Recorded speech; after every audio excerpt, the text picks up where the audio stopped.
Buongiorno, io sono Andrea Sinclair.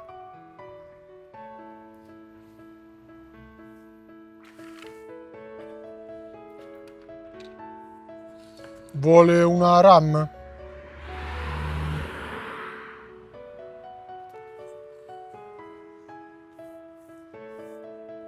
Potrei mangiarne a tonnellate di queste. Mirko dice sempre che la vita è come la RAM del QL, non sai mai quella che ti capita.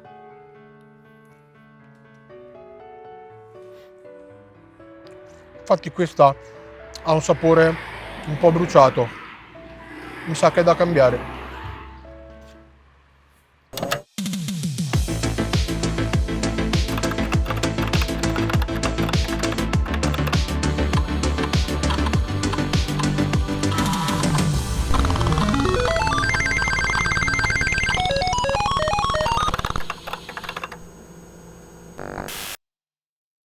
Benvenuti su Retrofixer. Oggi puntata XXL, andiamo a riparare questa bella bestia, in realtà non proprio questa perché questa è la mia e fortunatamente è funzionante, ma vedremo la riparazione di due schede QL che mi sono arrivate un po' di tempo fa e che aspettavo poi diverse cosucce per poter fare effettivamente questo video, ma soprattutto anche con la collaborazione di Carlo Sant'Agostino di Archeologia Informatica. Adesso quindi lascio subito la linea a Carlo che ci spiegherà un po' di cose su questa macchina un pochino particolare e anche molto interessante. Quindi ci vediamo subito dopo per la riparazione. A te Carlo. Ciao a tutti amici di Retrofixer, sono Carlo Sant'Agostino del canale di Archeologia Informatica. Come succede spesso, devo dire, perché anche con Davide Gatti nel canale di Survival Hacking, spesso Davide mi blocca durante le nostre fiere e manifestazioni che facciamo. Oggi siamo qui a Cesena, al Gamix di Cesena, e Mirko mi ha placcato, diciamo, perché aveva bisogno di un contenuto su una macchina importante che sta riparando. Si tratta del Sinclair QL. Sul Sinclair QL c'è tanto da dire, è una macchina molto interessante e molto importante. Se cercate in giro spesso viene detto che fu un insuccesso commerciale. Non è del tutto vero questa cosa, perché in realtà il Sinclair QL è stato un computer sfortunato, però non ha venduto alla fine così poco come si potrebbe pensare, e sono in molti a dire che se Sinclair nel frattempo non avesse fatto la stupidata di tentare di lanciare quel triciclo elettrico della C5, quella diciamo sua visionaria idea di una piccola macchina elettrica in cui ha veramente perso un sacco di soldi, molti di più di quelli del lancio del QL, probabilmente il QL avrebbe avuto qualche speranza di proseguire e di essere ancora magari qualche anno utilizzato. Ma il QL esattamente che cos'è? QL è la sigla che sta per Quantum Leap, che in inglese vuol dire salto quantico. He's come up with a computer to rival these machines at a fraction of their cost. The Sinclair QL system. Ma in realtà è un modo di dire per dire un salto generazionale, un qualcosa che è molto più avanti del suo tempo. E da questo punto di vista il QL lo fu, perché in quel 1984, inizio del 1984, che stiamo parlando di gennaio, quindi l'83 era appena finito e stava iniziando il 1984, quella macchina effettivamente era molto più avanti rispetto a tanti personal e home computer di quel periodo. Dovete considerare che il QL fu progettato per essere all'inizio una macchina Office, quindi che andasse in concorrenza principalmente con le macchine Office di quel periodo. IBM aveva lanciato da poco l'IBM PC che si stava diffondendo nel mondo, stava diffondendo le prime versioni di IBM PC e c'erano già diversi compatibili, ricordiamo il più famoso l'Olivetti M24, italiano, ma ce n'erano tanti che si stavano diffondendo, e Apple aveva appena annunciato il suo nuovo computer, perché l'Apple II ormai dimostrava l'età che aveva, perché era un computer che aveva parecchi anni sulle spalle, e aveva appena annunciato il suo nuovo computer che avrebbe dovuto sostituire il fallimentare, anche lì tra virgolette, Lisa, che era il Macintosh, basato sul Motorola 68000. Il QL quindi fu un computer che si introduceva in quella fascia.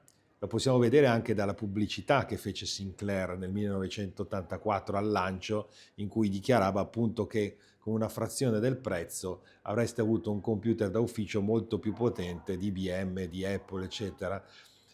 Aveva diverse caratteristiche innovative. La prima era sicuramente il suo sistema operativo, che addirittura aveva un multitasking di tipo preemptive. Considerate che il multitasking già era difficile da trovare sui computer di quel periodo. Poi un multitasking di questo tipo preemptive, che è il multitasking moderno, quello che utilizziamo ancora oggi sui sistemi operativi, e non era un time switching come invece il Macintosh, pensate, quando uscì non aveva un multitasking reale, era un time switching. In pratica, quando funzionava un programma l'altro si interrompeva. Solamente l'Amiga nel 1985 fu un altro computer che introdusse il multitasking preemptive nel suo sistema operativo.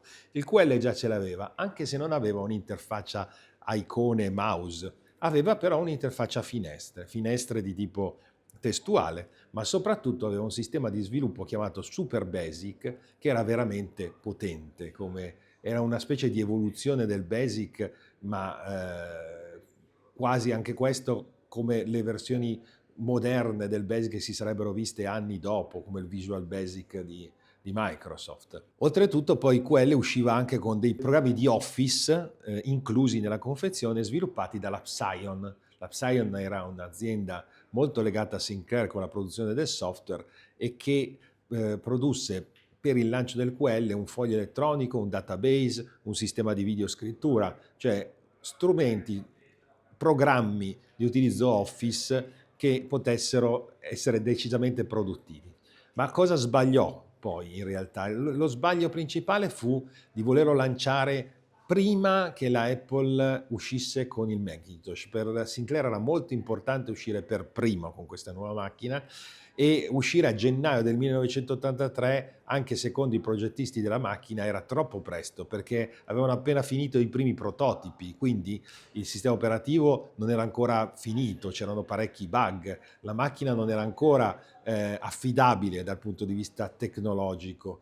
Soprattutto la scelta di utilizzare i microdrive, che era questa periferica innovativa inventata da Sinclair, questo diciamo incrocio tra il nastro magnetico e il floppy disk, un nastro che al posto di essere sequenziale era ad accesso randomico, erano inaffidabili rispetto dal punto di vista meccanico alle prime versioni.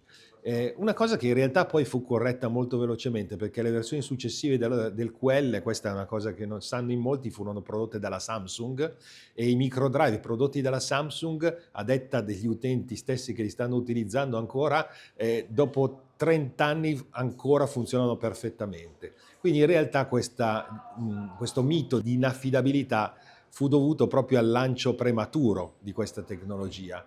Una volta finalizzata, sia il sistema operativo che i microdrive erano delle periferiche piuttosto affidabili.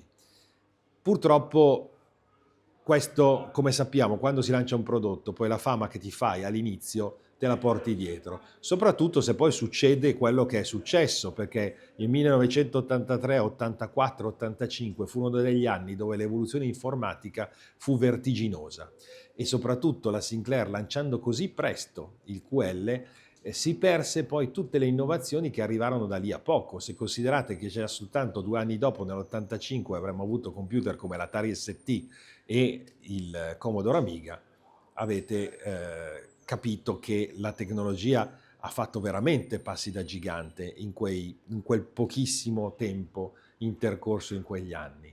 Era prevista in realtà già una versione aggiornata del QL che avrebbe potuto portarlo a livelli più avanzati rispetto a quelli della sua uscita, ma purtroppo Sinclair, come ho già detto, con i soldi persi nel tentativo di lancio della C5, del triciclo elettrico, non aveva più, era in bancarotta, e quindi la divisione Sinclair Computers fu completamente venduta all'Amstrad, che all'acquisto abbandonò subito il progetto QL in favore invece di continuare a vendere il più commerciabile e commercialmente appetibile Syncra ZX Spectrum nel mercato della fascia bassa, molto economica, soprattutto dedicato ai ragazzi e ai videogiochi e alla fascia economica del mercato home computer. Il QL, che invece era su una fascia più professionale, fu completamente abbandonato.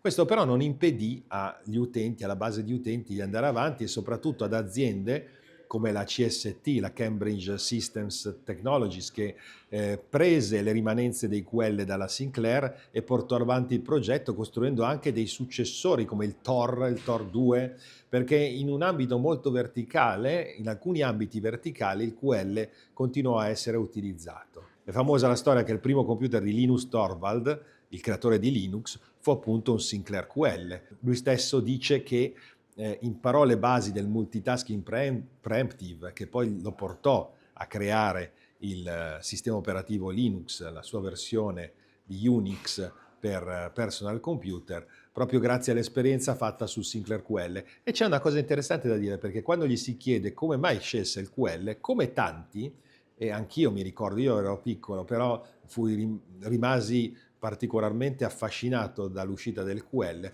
perché il QL era effettivamente bello. Era un computer, negli anni in cui i computer erano beige, erano tutti più o meno identici, nero, piccolo rispetto ad altri computer professionali, con la tastiera nera. Pensate che il design di Rick Dickinson vinse il Compasso d'Oro del 1984 in Italia, proprio nel design industriale di questo computer, perché era effettivamente molto bello da vedere. Se lo guardate adesso capite che era avanti rispetto al suo tempo anche dal punto di vista estetico.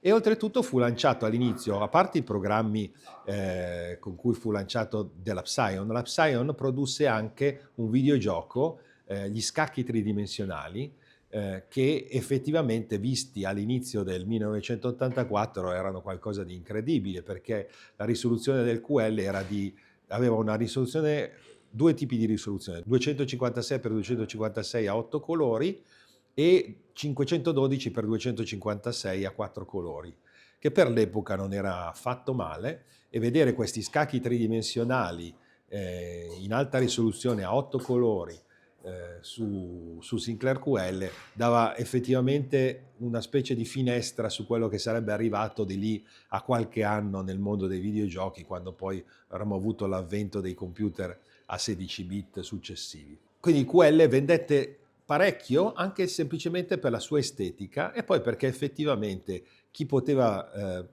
permettersi un nuovo computer, passando dagli home computer a 8 bit, fu il primo che diede questa, diciamo, finestra verso il futuro, questo appunto salto quantico che si stava per avverare. Come ho detto, però, i tempi furono troppo veramente ristretti, quindi il QL fu veramente sfortunato per diverse cose, per il lancio troppo anticipato, quindi per i bug che aveva al lancio, per il fatto che Sinclair non aveva più i soldi per portarlo avanti, e quindi alla fine il QL nel 1986 fu ufficialmente messo fuori produzione dall'Amstrad quando acquisì il marchio Sinclair. Se cercate troverete anche che poi il QL ha avuto un futuro anche con altri tipi di cloni, come per esempio quello prodotto dalla British Telecom, che utilizzò la tecnologia del QL per produrre un computer basato sul QL, quindi con i microdrive e il sistema operativo QDOS, integrato con la telematica. Aveva un telefono si chiamava One per Desktop, fu prodotto anche dalla Merlin con il nome di Tonto, che in italiano fa un po' ridere, ma in Inghilterra non aveva questo significato. Il Merlin Tonto o il One per Desktop fu prodotto sia dalla British Telecom che in Australia, dall'azienda di telefonia australiana, e fu utilizzato in parecchi ambiti della prima telematica, quindi per utilizzare computer che fossero direttamente connessi alle linee telefoniche, quindi trasmettere dati prima di internet. Stiamo comunque parlando della metà degli anni '80, quindi decisamente prima dell'avvento di internet e di quello che sarebbe venuto dopo. E poi altre aziende produssero ancora il QL per diversi anni, perché un altro ambito in cui fu utilizzato fu l'automazione industriale. Troviamo diversi macchinari, per esempio della Siemens o altre produttrici di macchine industriali a controllo numerico, dove all'interno venivano messi dei QL per il controllo, questo per la facilità di programmazione che si aveva e di sviluppo con il Super Basic progettato per il Sinclair QL, e la particolarità di avere questo multitasking dei processi già programmati in Super Basic. Va bene, spero di avervi dato un'idea generale di quello che è stata l'innovazione portata da questo bel computer, se lo vogliamo vedere anche esteticamente, e grazie a Mirko per avermi dato la possibilità di raccontare queste cose. Vi aspetto ovviamente per tutta un'altra serie di contenuti sulla storia dell'informatica sul canale di Archeologia Informatica. Ciao a tutti e grazie. Grazie Carlo per tutte queste informazioni che ci ha dato. Adesso andiamo a dare un'occhiata a cosa c'è nel pacco. Io pensavo che erano schede, in realtà da quello che sto vedendo, sì, forse una è la scheda, una mi sembra il computer intero, vediamo un po'. Eccola qua, questa è la prima scheda.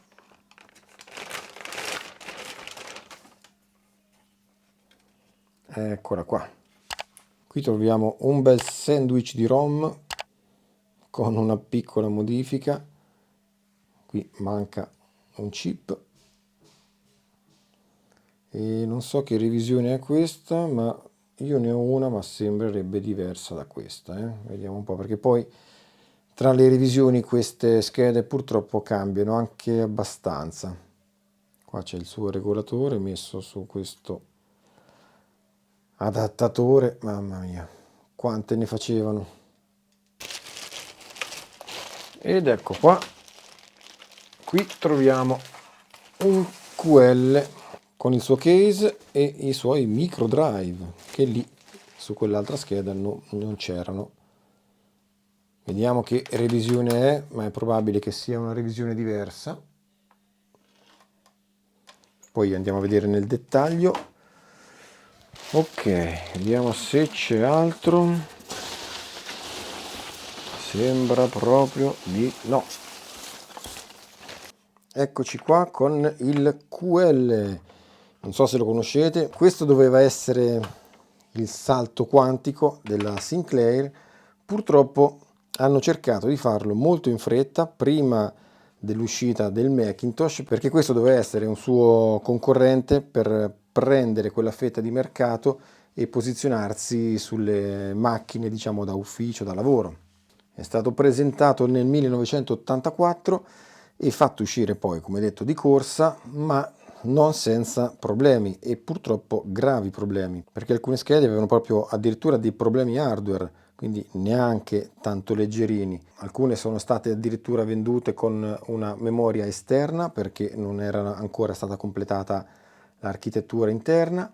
Il prezzo non era neanche tanto male perché era sui 399 sterline, però comunque qui parliamo sempre di un computer che utilizza sì un 68000, ma non è come l'Amiga, perché l'Amiga abbiamo un bus a 16 bit, mentre qua invece questo è un 6808 che ha un bus esterno di 8 bit, quindi abbiamo un bel collo di bottiglia qua, anche se l'architettura interna potrebbe lavorare fino a 12 bit. Però diciamo che adesso non è che ci interessa tanto i bit. Comunque, per dire che la macchina è stata limitata un po' come al solito, ma su tanti fronti, a partire dal chip video che poteva generare veramente 4 colori, una cosa veramente assurda, però l'idea era di non farci giocare con questo computer. però così facendo si sono tirati la zappa sui piedi. Poi l'altro grosso problema che aveva questo computer erano queste due cose qua che non ci sono, che sono questi, i microdrive. I microdrive sono stati proprio un disastro proprio.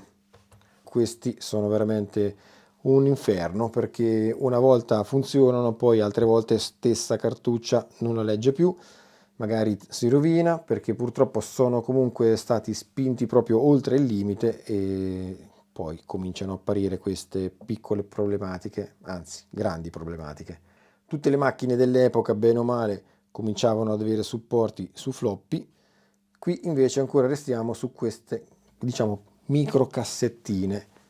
È stato un po' un peccato perché secondo me questa macchina, se veniva studiata un pochino meglio, poteva essere anche molto carina, perché l'idea anche per programmarci non è male, però purtroppo anche il suo sistema operativo non è esente da bug. Infatti una delle migliorie che ora si può fare su questa macchina è inserire la ROM Minerva che risolve dei bug e mancanze che aveva la ROM questa originale del QL. Allora ragazzi, andiamo a vedere adesso intanto cosa fa, se si accende, se c'è qualche segnale video, qualche segno che sia ancora viva la scheda. Qui non abbiamo l'alimentatore, quindi dovrò usare l'alimentatore del mio QL. Allora ragazzi, ecco qua, questo è il mio bel QL. Per fortuna ho anche la sua scatola e i microdrive, alcuni ancora funzionanti. Ora collegherò il mio giusto per vedere quello che deve fare, così vedete anche voi, e poi proviamo il suo, quello qua sotto. Allora accendiamo questo bel schermo, ok, e poi ci dirà se stiamo lavorando su un monitor o su un TV. Questa, diciamo, scelta influenza un po' la grafica e ci darà una modalità diversa di lavoro. Per esempio, iniziamo con il monitor, eccolo qua, lui comincia a caricare da microdrive, ovviamente non c'è nulla, e qui abbiamo sotto la barra dei comandi, la barra diciamo per scrivere, un po' in stile Spectrum. Allora lo mettiamo di qua, che almeno così lo vedo meglio. Ok, bad name. Qui abbiamo i nostri comandi. Ora qua ovviamente mettendo la modalità monitor devo un attimino sistemare lo schermo, però ce l'ho di dietro, o comunque si vede lo stesso. Qui abbiamo il nostro programma listato. Se noi 20 facciamo, ecco, la nostra riga andrà qua. E adesso se diamo il run, quello che viene eseguito sulla parte a sinistra verrà visualizzato sulla parte di destra. Ed eccolo qua. Quindi qui abbiamo le nostre linee di codice e qui l'esecuzione, il prompt. Ora andiamo in modalità TV F2. Ed eccolo qua. Cosa vi ricorda questa modalità? La risoluzione è più bassa, come si vede. Caratteri più grandi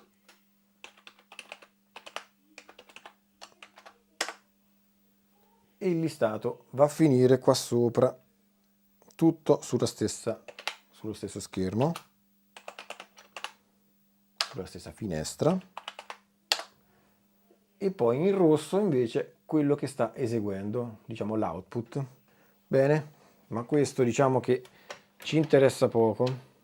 L'importante è aver visto un attimino come deve funzionare questa macchina e adesso andiamo a provare la sua macchina. Vediamo un attimo cosa fa. Questa la rimettiamo a posto. Poi vi faccio vedere insieme alla macchina, visto che ho tutta la scatola, c'era un bel libricino con basic e tutti i comandi che possiamo fare per la programmazione, perché ovviamente questa macchina è nata poi per programmarci, punto e basta. E qui abbiamo dei software, non so neanche cosa siano, qua dentro non c'è scritto nulla.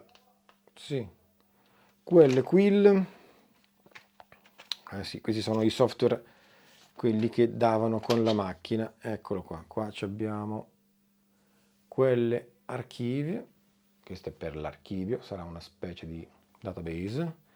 Le cassettine erano molto carine, però sono molto fragili, si rovina spesso questa spugnettina qua che tiene il nastro pressato contro il lettore, contro la testina, e se si rovina quella poi è difficile trovare il ricambio.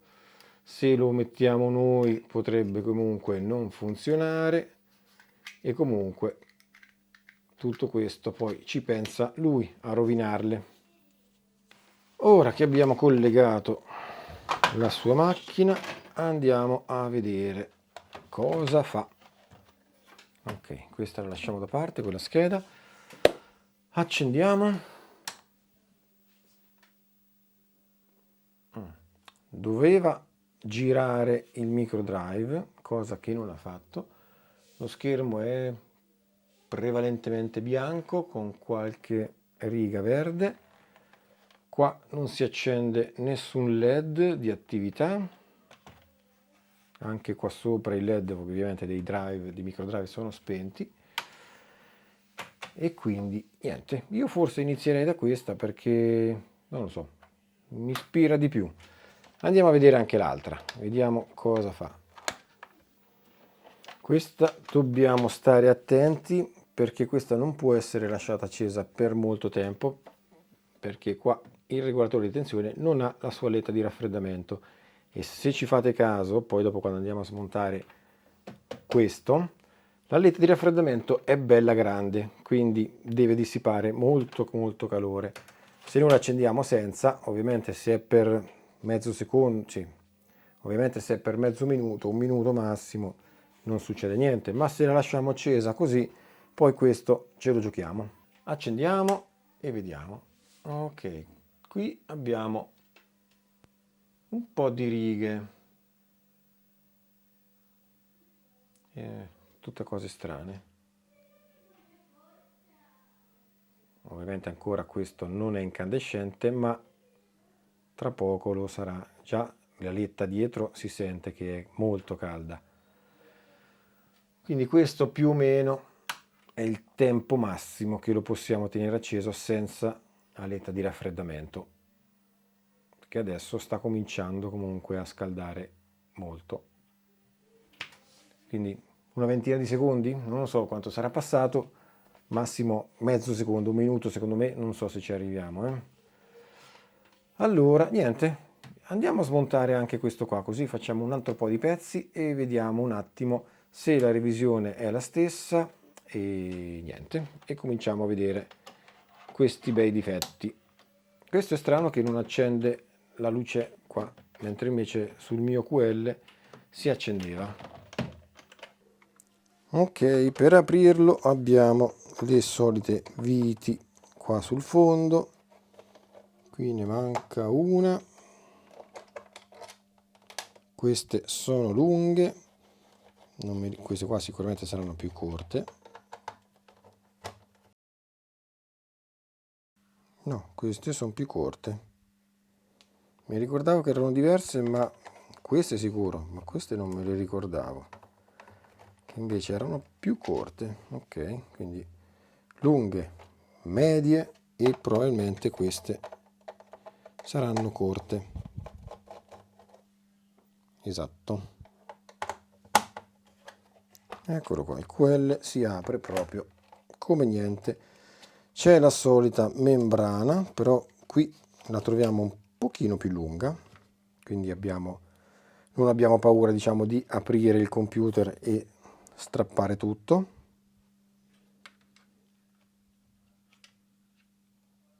Tra l'altro questa neanche era collegata perché già era così, si è staccata, diciamo, da sola, solo guardandola, mentre questa, sì, questa invece era infilzata. Qui c'è un filo staccato e forse è proprio per questo che non si accendeva il LED. Eccolo qua, questo è il connettore e probabilmente qui questo è il filo che manca qua in mezzo. Un'altra cosa che odio di questo computer è proprio i connettori. Cioè, qui sono andati non al risparmio, ma di più. Quindi anche questi connettori non si possono staccare, bisogna togliere fisicamente tutti i fili. Una cosa obbrobriosa. Vedete, come dicevo prima, quanto è grande il suo dissipatore? Quindi questo ci fa capire quanto scalda questo povero attrezzo.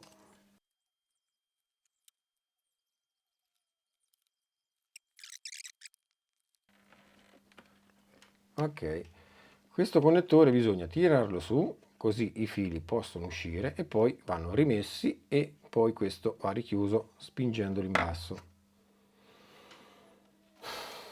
Mamma mia. Tutto questo perché adesso volevo provare se il LED era proprio perché quel filo era staccato.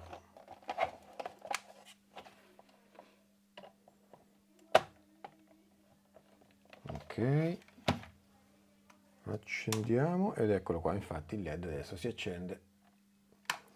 Quindi il problema era quel filo staccato. Ma noi non abbiamo finito qui, perché adesso sì, il LED si accende, ma il computer non funziona. Il problema è che adesso, se togliamo questi fili, cosa che non vorrei, dopo bisogna rimetterli. Allora, sicuramente non è un grosso problema perché sono solo LED. Quindi anche se non li mettiamo o sbagliassimo qualcosa non succede niente. In poche parole, o non si accendono i LED o si accendono al posto sbagliato. Perché qui abbiamo il LED di funzionamento del microdrive 1, anzi questo è l'1, questo è il 2 e questo qua è il computer, diciamo, acceso.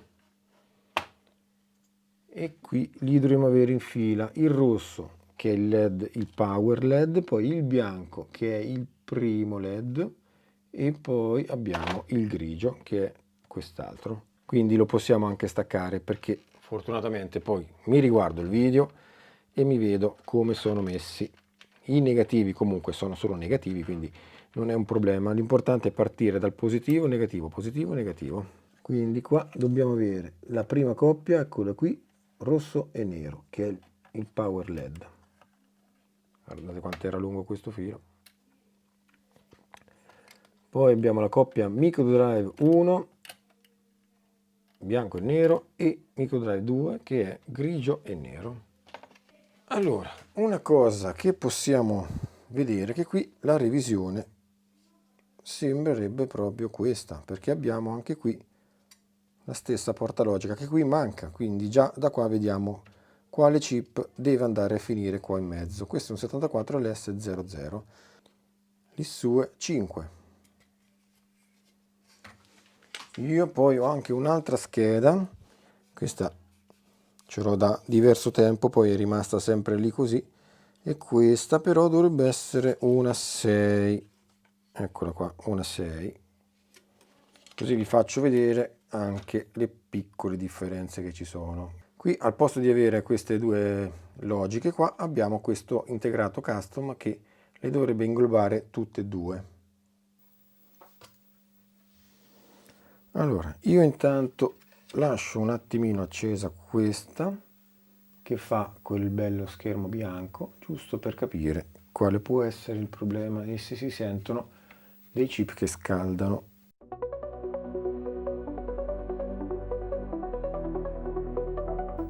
Nessun chip che scalda, però comunque questi drive non cominciano a girare, quindi è come se proprio questo non si inizializzasse.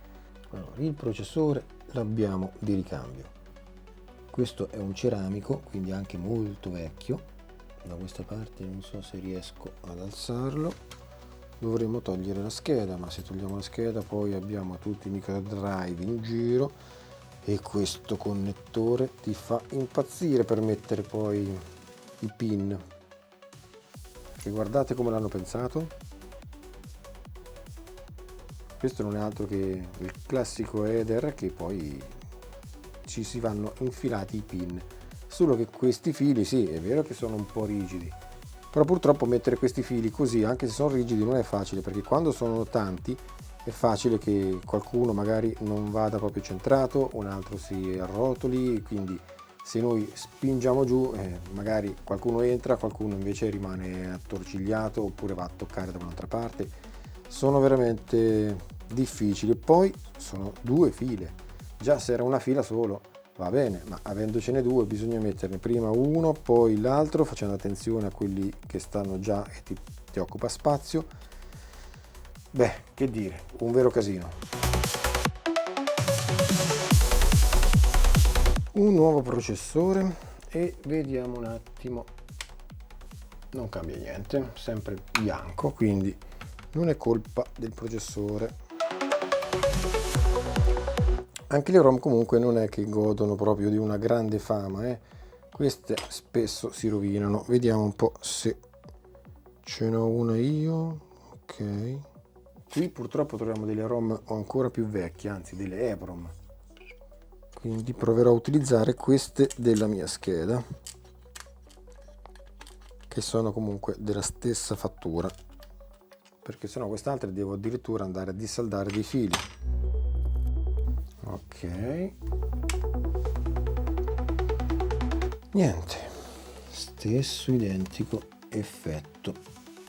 Un'altra cosa che è molto delicata su questo computer è questo processore, il processore video, e poi vediamo qui chi abbiamo. Stessa cosa anche con il mio. Ok, quindi adesso dobbiamo andare a esaminare un po' le altre cose, perché purtroppo diciamo che provando le prime cose semplici su zoccolo non abbiamo visto nessuna differenza. Ovviamente voi non l'avete vista, ma comunque fidatevi che è la stessa cosa, cioè l'ho provato, fa lo stesso difetto che quando l'accendevamo abbiamo visto. Dovrebbe esistere anche una ROM diagnostica che forse se il computer riesce a partire magari ci può dire se il problema sta sulle RAM, altrimenti qui le RAM sono tante. Questi zoccoli comunque sono un pochino brutti, sono troppo larghi, secondo me questi sono da cambiare, però per adesso vediamo di farlo partire in qualche modo, poi vediamo anche di sistemare quelli. Allora voglio andare a vedere adesso quest'altra scheda che sembrerebbe fare qualcosina in più rispetto all'altra, però qui non abbiamo, ecco qua, problema risolto. Ci metto direttamente il mio, tanto questo è sempre 7805, perfetto. Perché questo all'inizio, adesso con l'altro processore sembra fare qualcosa, però non si resetta. Eccolo qua, questo è il computer, quest'altra scheda che all'inizio sembra far qualcosa. Assomiglia molto alla schermata iniziale prima che faccia il reset, che qui dovrebbe fare un bel check della memoria. Quindi io forse sono più tentato a questo punto di iniziare da questo, perché vedo già che c'è dell'attività, mentre di là invece è proprio tutto fermo. Allora, breve riepilogo e vediamo un attimo cosa ho fatto.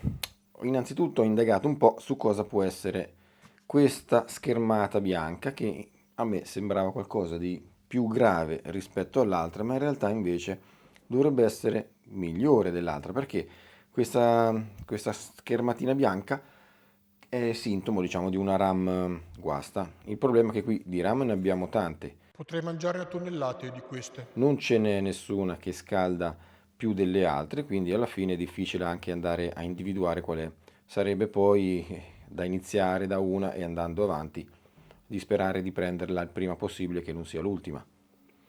Intanto ho fatto un paio di prove, ho testato le ROM sulla mia scheda, su quest'altra, ho testato il processore e scambiato anche questo chip video. È tutto risultato ok, quindi secondo me questi sono buoni e le ROM sono buone. Mancherebbe ovviamente di testare quest'altro e altri componenti qua, qualche logica, ma secondo me comunque iniziamo dalle cose più semplici. Se questo dovrebbe essere a questo punto la RAM, andiamo diretti con la RAM. Ma come facciamo per limitare un pochino il campo? Possiamo usare due modi, o il classico piggyback, sperando poi che la RAM, uno, non sia in corto, due, che ci sia solo quella guasta, perché se ce n'è più di una, poi diciamo che questo sistema non ci darà nessun risultato. Oppure qui ho preparato un adattatore con la ROM Minerva. Questo è un nuovo sistema operativo che sostituisce le vecchie ROM, corregge dei bug che erano presenti sul vecchio sistema, aggiunge anche delle funzionalità che non sono male. Una di queste funzionalità aggiuntive è proprio il test della RAM. Lui quando esegue il test poi dopo ci dirà a video quello che sta succedendo. Non ci dice fisicamente guarda che la RAM guasta è magari IC12 o quello che sia. Ci darà un indirizzo che lui sta scrivendo, un indirizzo che ha letto dalla RAM e poi la locazione. Noi tramite queste tre informazioni possiamo ricavare poi qual è il chip guasto. Tutto questo poi lo andiamo a vedere sul sito di Nightfall. Adesso accendiamo la macchina con la ROM Minerva e vediamo se ci dà qualche informazione. Vado ragazzi. Oh, bellissimo. Abbiamo una bella schermata. Questo è proprio l'indirizzo che lui sta scrivendo e l'indirizzo che sta leggendo. Qui cambia l'iniziale proprio. Qui abbiamo 2C4FC F8 e poi adesso qui è cambiato l'indirizzo, quindi probabilmente le RAM guaste sono più di una. Allora, io questo sistema non l'ho usato mai, quindi non saprei dirvi se effettivamente questo è sintomo di una o più RAM, ma vedo che l'indirizzo cambia. Questo è 20008. Come vi dicevo, qua possiamo trovare le informazioni da fornire con il valore scritto, il valore letto e l'indirizzo, e lui ci dirà qual è la RAM guasta. Poi ovviamente vi lascio tutto in descrizione. Adesso riaccendiamo e vediamo di inserire questi dati sul nostro sistema per capire qual è la RAM guasta. Dobbiamo essere veloci. 024 78 00 con 3 zeri. E qui vediamo IC7.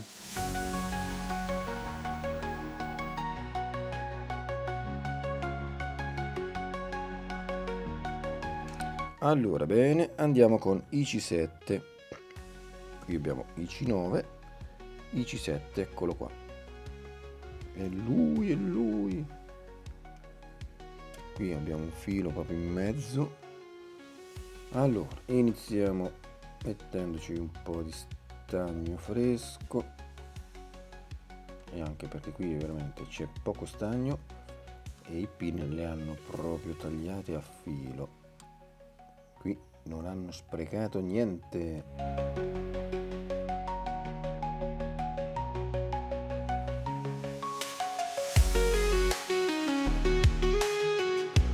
Ok, io non ci spero che venga via da solo,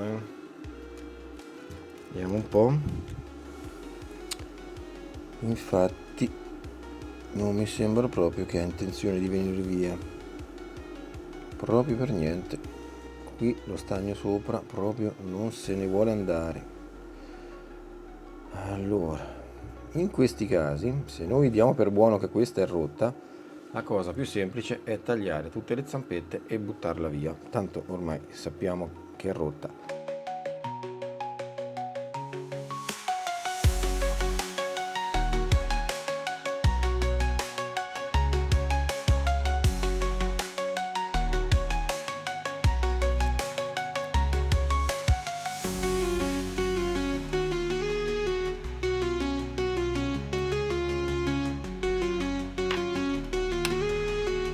Ok, l'abbiamo tolto, le piste sono tutte buone e non abbiamo squagliato niente.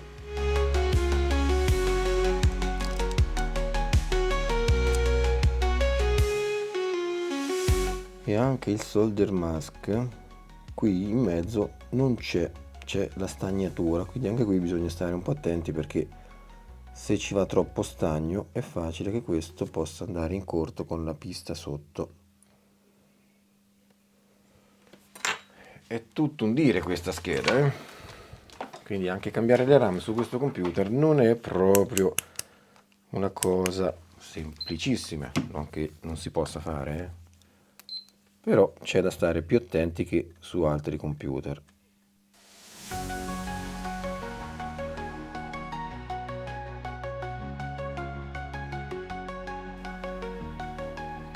Andiamo a controllare, questa è una standard 4164.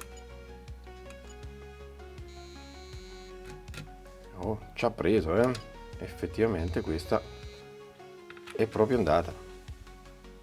Ok, ora sappiamo che possiamo fidarci sia di quello che ci scrive Minerva che dello script e poi del sito.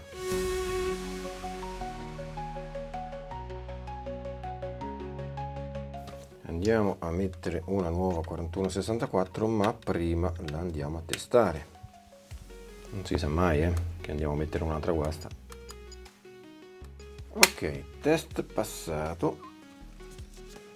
Allora, io adesso voglio vedere se quel test, come dicevo prima, era riferito a una RAM e quindi quegli indirizzi erano sempre comunque colpa di quella RAM guasta, o in realtà sono più indirizzi che indicano più RAM. Bene, accendiamo. No, sono più indirizzi che indicano altre RAM, come pensavo. Va bene, allora accendiamo, vediamo il prossimo indirizzo e vediamo quale altro integrato è guasto. Allora, accendiamo, ci dice, eccolo qua, IC8, proprio lì vicino, questa volta IC7 ce lo dà buono.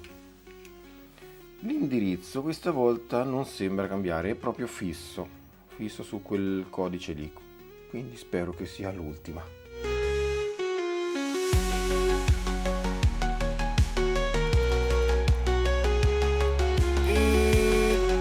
Come vedete, su questi pad ci sto un po' di più rispetto al solito, proprio per cercare di far sciogliere anche lo stagno dall'altro lato e vedere se riesco a tirarli via solo con questo, senza dover usare poi l'aria calda. Su questo sinceramente sembra essere venuto un pochino meglio, vediamo un poco.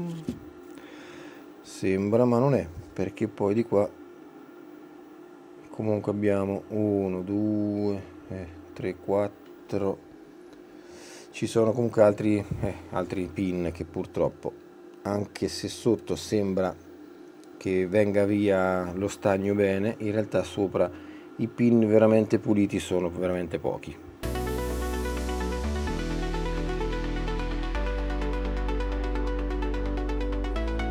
Questa non era del tutto guasta, è arrivata fino a un certo punto, però andando avanti si è visto che ha dato errore. Ok, a questo punto non so se aspettarmi una terza RAM oppure quegli indirizzi erano sempre riferiti a queste due che comunque cambiavano, quindi una volta era uno, una volta era l'altro, poi ricominciava uno e l'altro, quindi non saprei, però l'indirizzo in fondo era diverso sulla terza, quindi non saprei. Andiamo a provare. No, ce n'è un'altra. Ce n'è ancora un'altra. Allora, riprendiamo il nostro computer. 01C. Invio.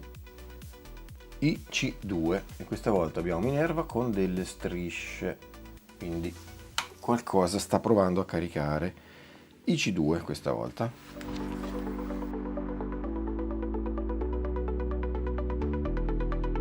Anche IC2 c'è da fare la stessa cosa con l'aria calda.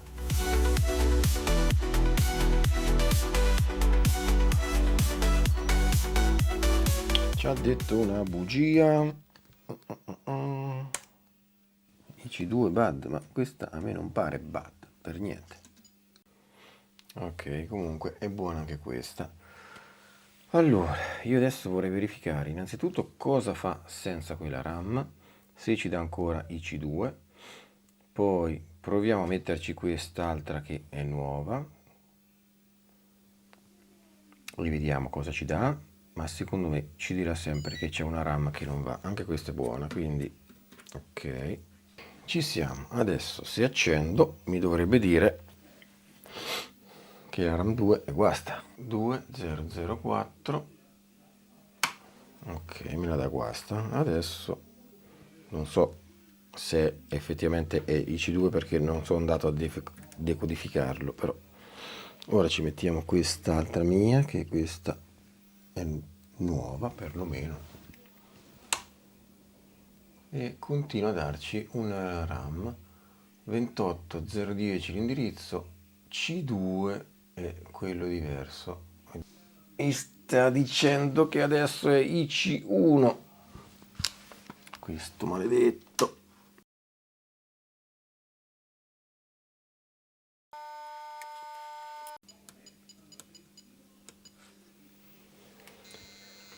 Ok, questa sembra veramente guasta, eh? Esatto, finalmente l'abbiamo trovata, e al suo posto ci mettiamo questa che in realtà era buona, quindi ci ha detto prima un indirizzo che non era giusto. Proviamo ad accendere e niente, FC 28010. Allora, con questo indirizzo che mi ha dato ora, tutti ovviamente FFF, con il risultato FC FFFF e locazione 28010. Secondo lui IC1 e IC2 sono guasti, e IC1 e IC2 sono proprio queste che abbiamo cambiato adesso. Questa sicuro era buona, ma anche questa l'abbiamo testata ed era buona, quindi non mi spiego. È vero che questa ha i pin un pochino corti, però sullo zoccolo, su questo tipo di zoccolo, fanno contatto. Ma noi, proprio per dire crepi l'avarizia, ce ne mettiamo un'altra con i pin nuovi.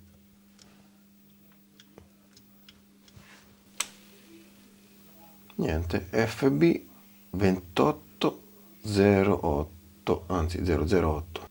28, prima era 010, adesso è 008. E secondo lui questa volta è colpa di IC3. Stiamo dando i numeri qua, eh? Allora, IC1 effettivamente era guasta. Ci fidiamo? Io gli do l'ultima chance, anche perché se continua così le cambio tutte, faccio prima. E no, anche questa mi sa che è buona. C'è qualcosa che non va, però questa è buona. Andiamo a misurare un attimo anche la tensione, visto mai che c'è qualcosina che non va, perché mi sembra strano tutte queste RAM, e adesso ci sta dicendo tante cose e non ce n'è mai una giusta. Allora, vediamo che tensione abbiamo sulle RAM. Ok, 485, ci stiamo. Pensavo peggio. Quindi il regolatore funziona. 489. Ci siamo, come tensione ci siamo. No, diciamo che non abbiamo comunque delle linee in corto tra loro e nemmeno a massa. Che effettivamente ci sia qualche altra RAM che sta giocando un po' con gli indirizzi. Per oggi basta così, poi domani è un altro giorno. Mirko dice sempre che la vita è come la RAM del QL, non sai mai quella che ti capita. Eccoci tornati in compagnia del QL. Eravamo rimasti che stavo testando le RAM, alcune effettivamente erano guaste, altre invece me le segnava come buone, però alla fine la ROM Minerva mi continuava a dare le stesse RAM che già avevo sostituito o comunque controllato che erano buone. Ora, per non stare ogni volta a ricollegare tutto, testare, poi andare avanti cambiando una RAM e ricominciare tutto da capo, ho deciso di toglierle tutte e testarle una per una. Allora torniamo con il nostro QL, vediamo quello che possiamo fare. A me, cambiando tutte le RAM, mi sta continuando a dare problemi sempre sulle RAM, un po' ovunque, sembrerebbe un po' tutte, eh? Allora, per sicurezza le possiamo anche testare, diciamo che una seconda prova non ci costa nulla, eh?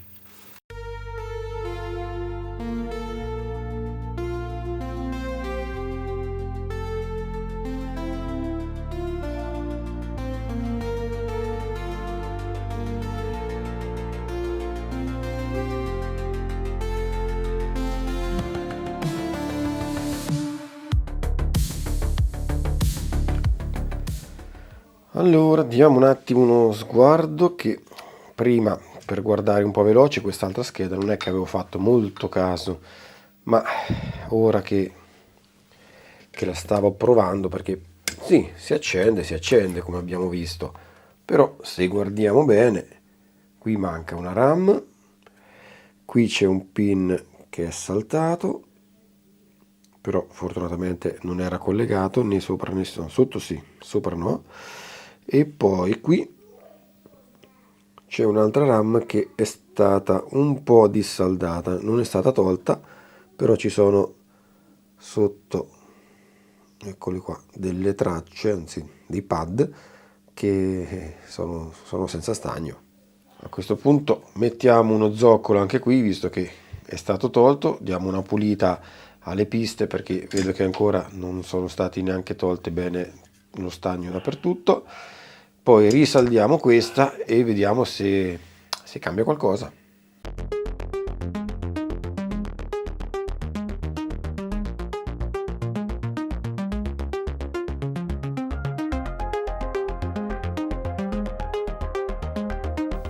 Niente da fare,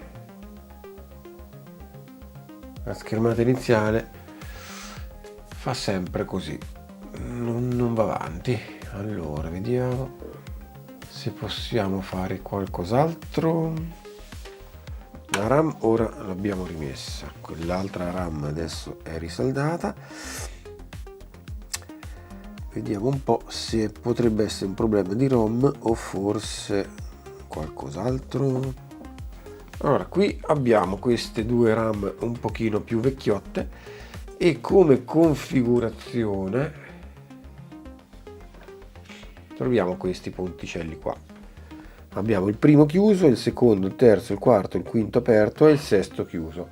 Mentre invece sull'altra scheda, che abbiamo le memorie un pochino più nuove, senza questo bel sandwich, lì abbiamo invece la prima vuota, poi 3 tutte chiuse e l'ultima vuota.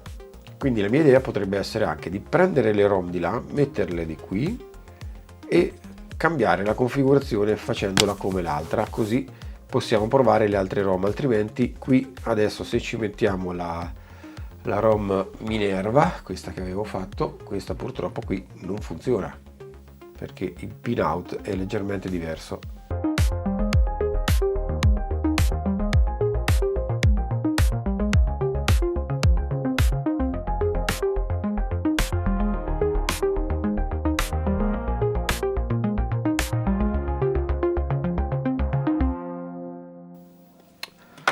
Allora, adesso abbiamo rifatto la configurazione come l'altro, possiamo provare a metterci le sue ROM e tra l'altro questa ha un pin spezzato. Ora non so se quel pin lì serviva o era non collegato, però diciamo che non è una bella cosa. Qui sembrerebbe collegato. Possiamo comunque, visto che ancora non è proprio del tutto sparito il pin, possiamo prenderlo con un ferretto, mettendoci uno zoccolo sotto e saldandolo direttamente qua sopra.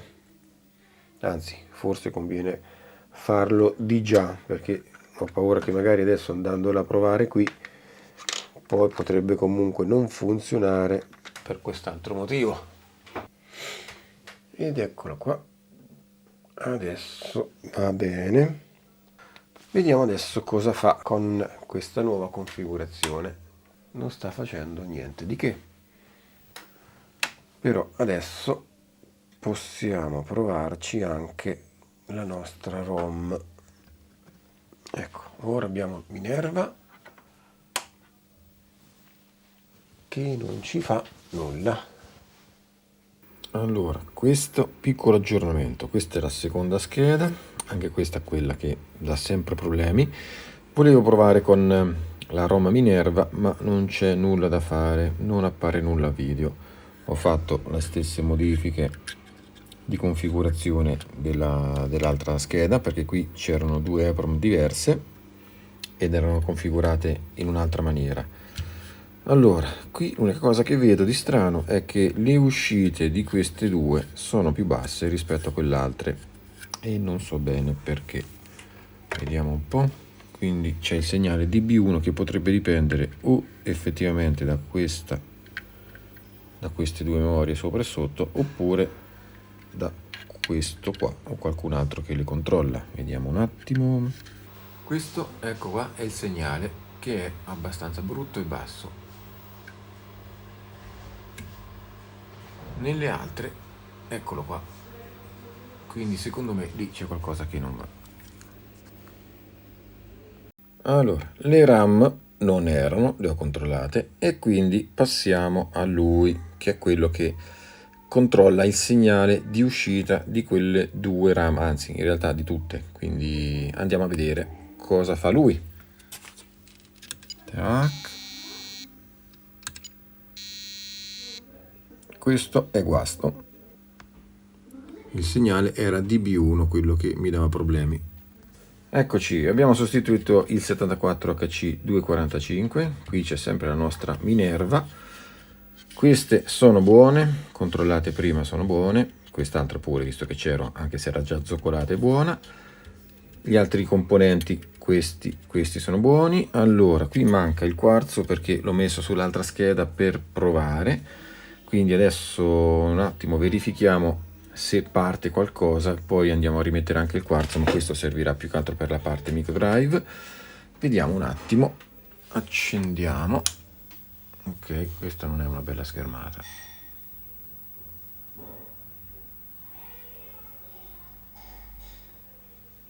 Qualcosa meglio di prima è, ma ancora non ci siamo. Adesso andiamo a mettere anche il quarzo e verifichiamo altre cose. Altre cosine che scaldano non ci sono.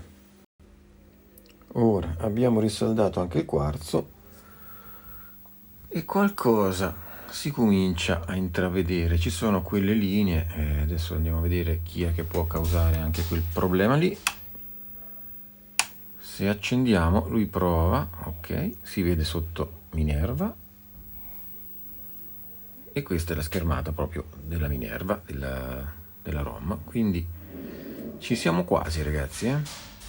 Allora, ora al posto della ROM Minerva ho messo le due che erano sull'altra scheda, perché questa ha delle ROM molto più vecchie.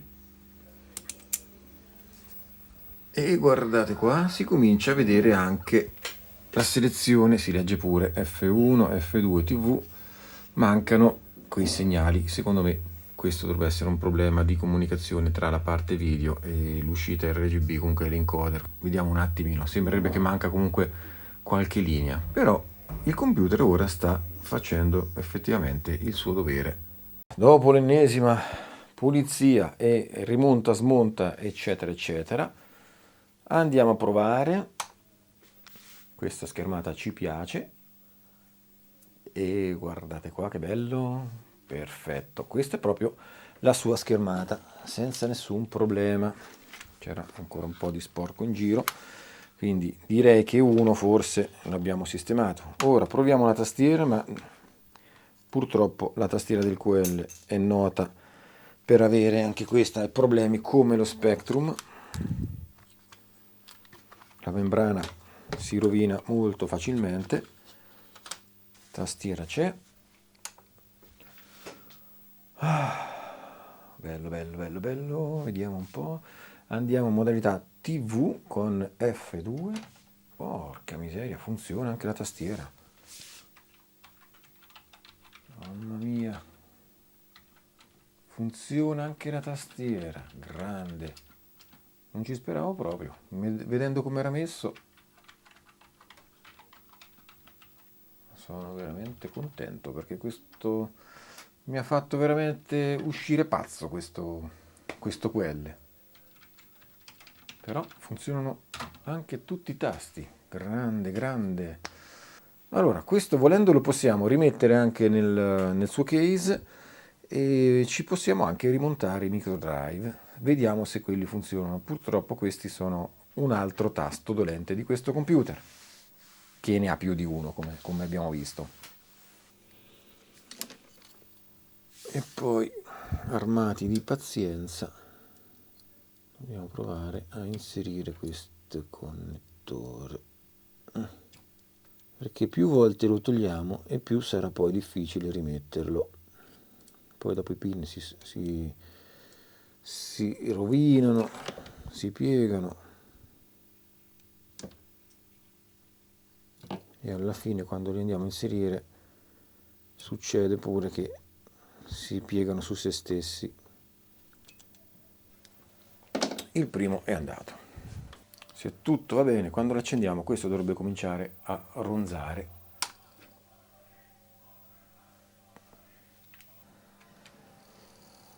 Ok, il drive si è mosso e vediamo se riusciamo a farlo muovere con la directory dir mdv1.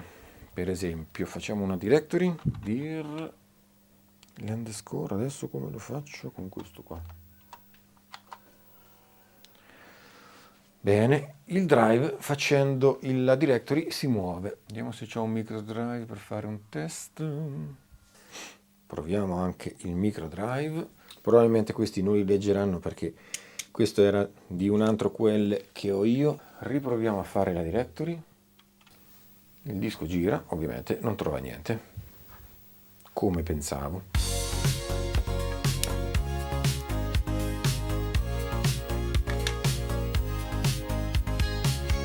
Allora, possiamo dare anche una pulita alla testina, ma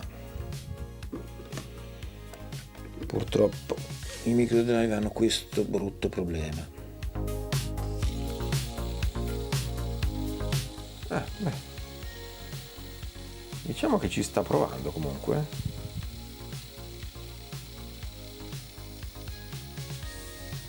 Dovevo aver già letto però. Almeno questa cassetta, ma penso che anche le altre siano uguali.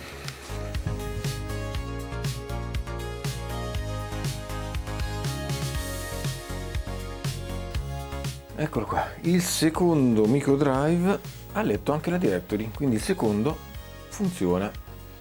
A questo punto io li invertirò, perché quando facciamo partire questa schermata il QL andrà a guardare se c'è una cassetta collegata sul drive numero 1 e quindi se c'è qualcosa in automatico partirà il boot, mentre invece nella seconda no, lo dobbiamo far partire noi, quindi li scambierò, anche se questa è un'altra operazione rognosetta, però almeno così abbiamo il primo funzionante, il secondo non lo so, però qui comincia a essere molto problematica la cosa. Ok, andiamo a divertirci di nuovo.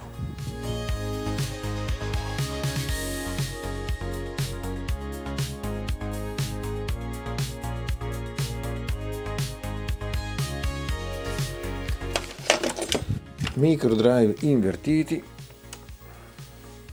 dovrebbe ora partire in automatico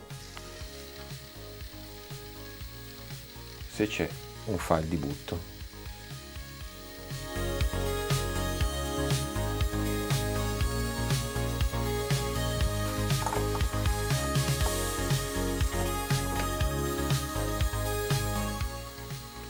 Ed eccolo qua, infatti sta partendo l'archivio. Io direi di richiudere questa macchina, mettiamoci anche un po' di pasta al silicone per dissipare meglio questo 7805 che è infuocato.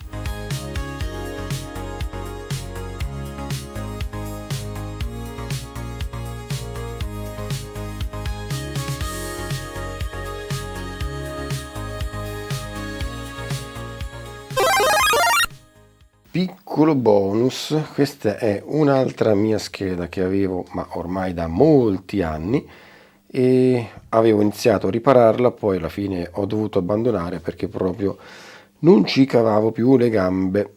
Come si può vedere, tutte le RAM sono state zoccolate. All'inizio infatti c'era proprio un problema che sembrava qualcosa legato alla RAM.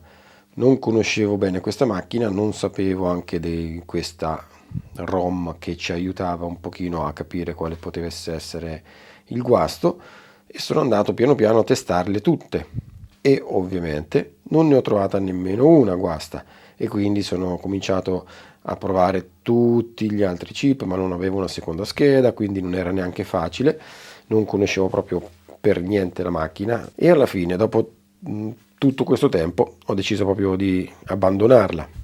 Dopo un po' vengo a scoprire che il tester che stavo usando quella volta per testare le RAM non funzionava. In poche parole, lui testava sempre il primo indirizzo e poi non andava mai avanti, quindi c'era proprio un bug sul programma e da lì ho fatto io il mio tester, questo drum tester.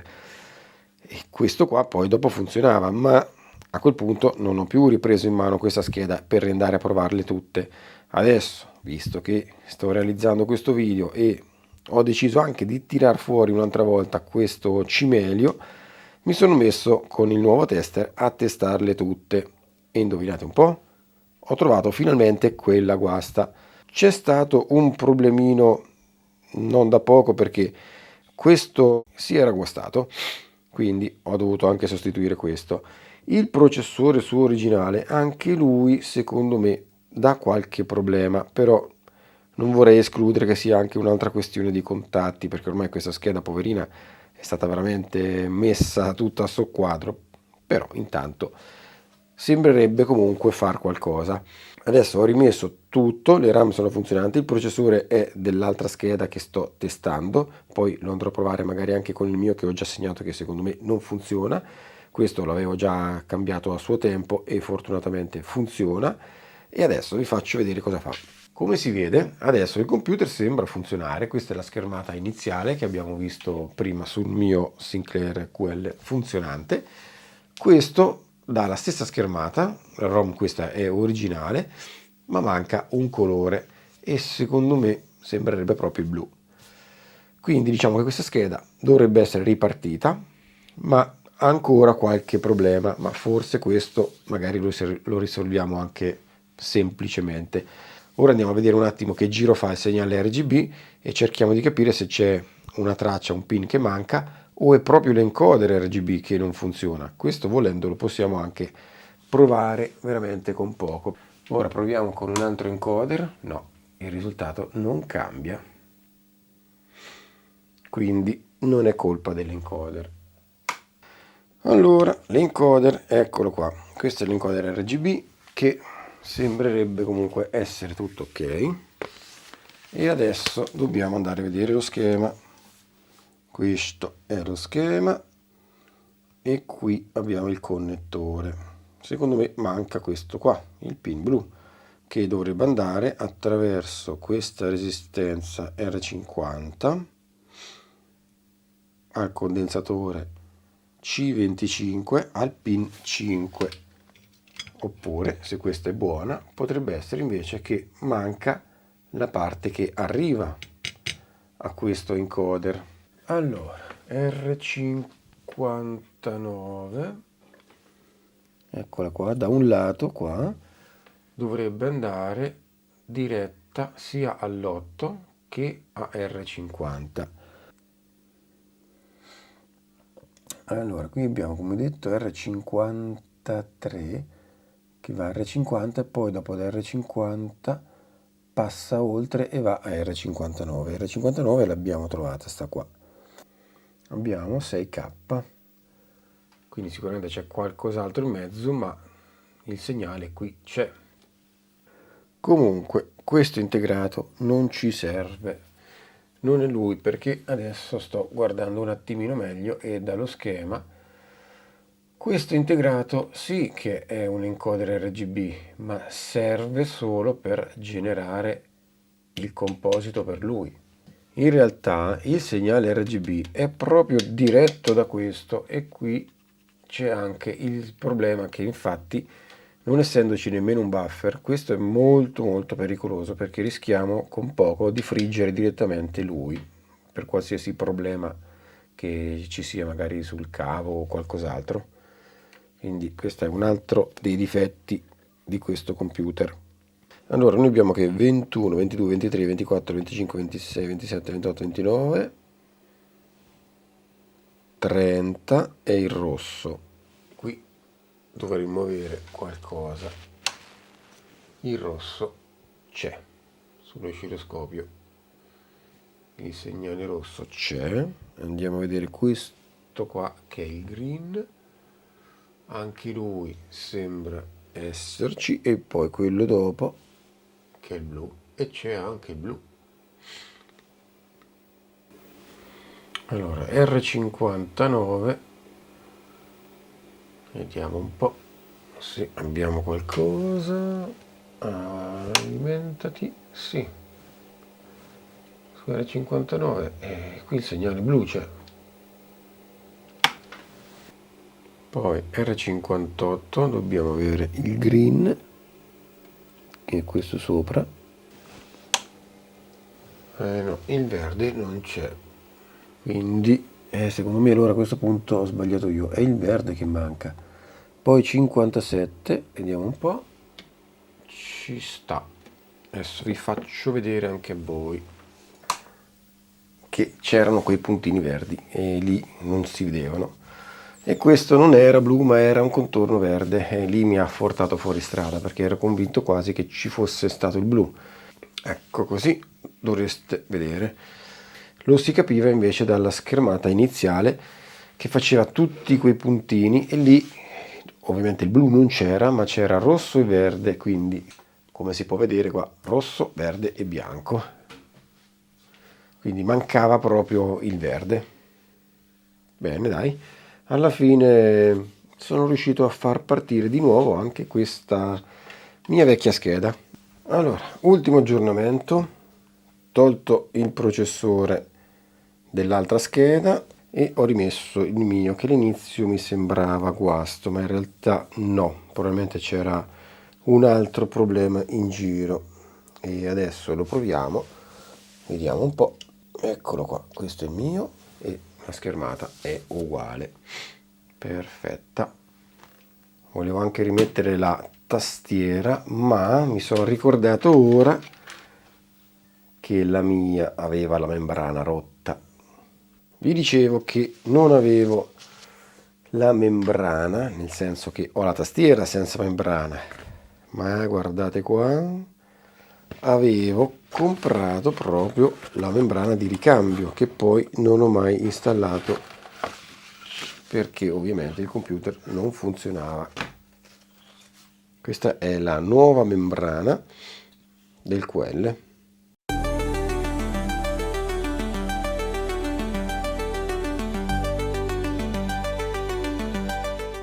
Ok, tastiera fatta. Qui io nel mio computer, come si vede, ho tolto proprio il connettore perché non lo potevo vedere. Al posto di quel brutto connettore ho messo un piccolo Molex. Mi dispiace per Sinclair, ma veramente non si poteva vedere quel brutto connettore, che addirittura c'erano i fili volanti. Bene, schermo si vede tutto, schiacciamo come al solito il nostro F1 e questa volta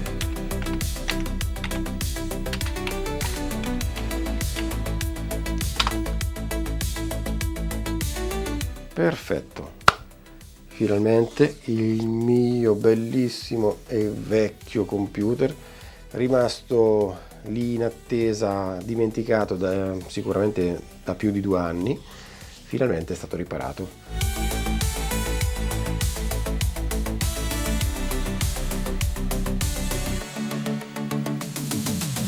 Ottimo, uno ci siamo riusciti a caricarlo. Oh, benissimo.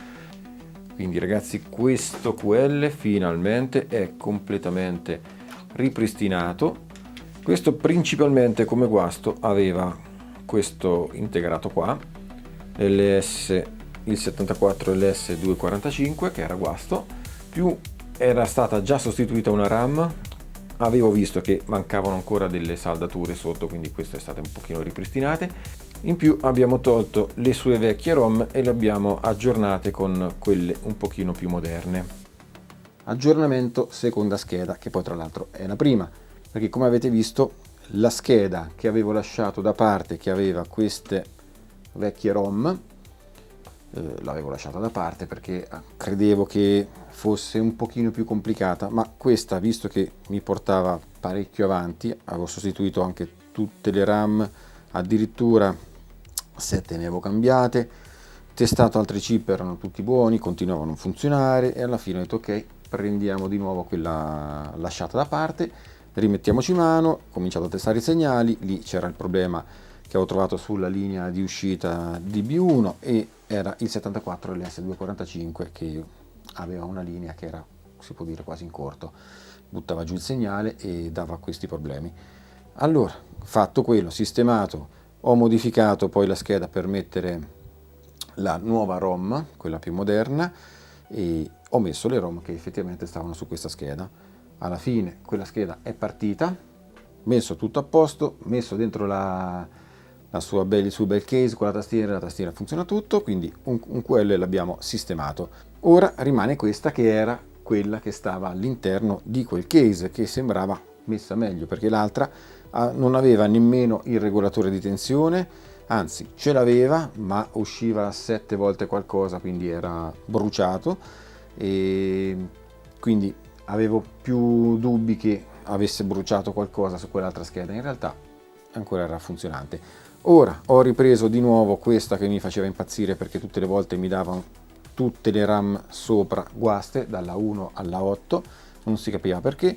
Ho ritolto di nuovo il 74 LS245, cambiato con una versione più veloce, qualcosa sembrava muoversi. Avevo messo però le ROM queste qua della vecchia scheda, perché ovviamente queste sue non le avevo più, e ho fatto la modifica per utilizzare le ROM vecchie.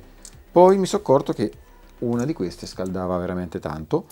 A quel punto tolte di nuovo le ROM, rimessa la Minerva e rifatta la modifica per leggere le ROM nuove.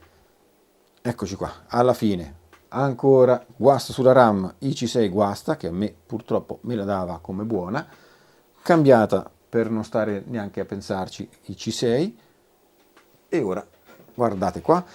Non finisce qui perché questo computer ha anche il quarzo guasto, questo qua è un 11 MHz, purtroppo è guasto, quindi andrà sostituito, altrimenti qui i micro drive non funzioneranno, ma questo diciamo che è il minimo della cosa. Ora proviamo ad accendere e vediamo cosa fa.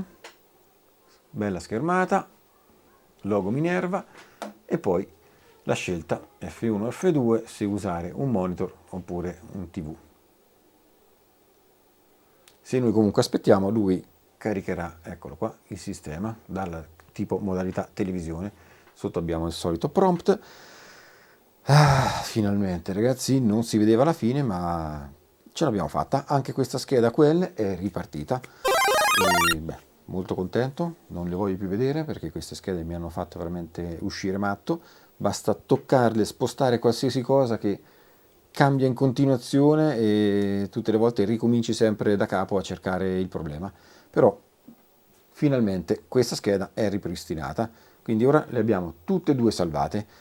Per ora questa, non avendo il dissipatore enorme che occorre su queste schede, ho utilizzato questo bel alimentatore. Questo è un bel 10 A da 10-24 volt in ingresso, esce 5 volt fino a 10 A, quindi la regge senza problemi. Altrimenti avevo provato anche a fare questi piccoli, ma non bastano, dissipatori con il 7805, ma questa scheda assorbe veramente troppo, ci vuole il suo dissipatore gigante. Bene ragazzi, eccoci qua, finalmente un lieto fine a questo bel QL. Una bella macchina, ma un disastro di scheda madre. Purtroppo l'hanno fatta un po' a tirar via, componenti, modifiche fatte da Sinclair una sopra l'altra, perché ovviamente le cose qui funzionavano male, tutto per uscire prima dell'Apple e alla fine hanno fatto un bel disastro. Se abbiamo una revisione 6 già stiamo un pochino più tranquilli, ma le revisioni prima sono veramente particolari e spesso danno problemi. Con l'occasione ho realizzato anche una paginetta apposta per la ROM Nirvana e i suoi codici di errore, in modo da poter identificare quale RAM ci sta dicendo guasta. Vi lascio il link in descrizione, così se potesse esservi utile avete anche questo. Anche se non è del mondo Sinclair, ve lo dico visto che siamo in argomento, ho fatto anche una pagina per decodificare i lampi che fa la Dead Test sul Commodore 64 quando la utilizziamo, e vi lascio anche qui il link in descrizione. Questo è comodo perché selezioniamo la revisione della scheda madre, il numero dei lampi e lui già ci dice visivamente qual è l'integrato guasto. Oltre a queste pagine dedicate a queste diagnostiche c'è anche la pagina dedicata per i condensatori, il recap dei computer Amiga. Mi pare che c'è la 600, 1200, il CD32 e mi pare che per adesso basta. Lì abbiamo visivamente la posizione dei condensatori, così quando li cambiamo possiamo mettere un flag e già sapere quelli che abbiamo tolto. Bene ragazzi, penso che per questo video sia tutto.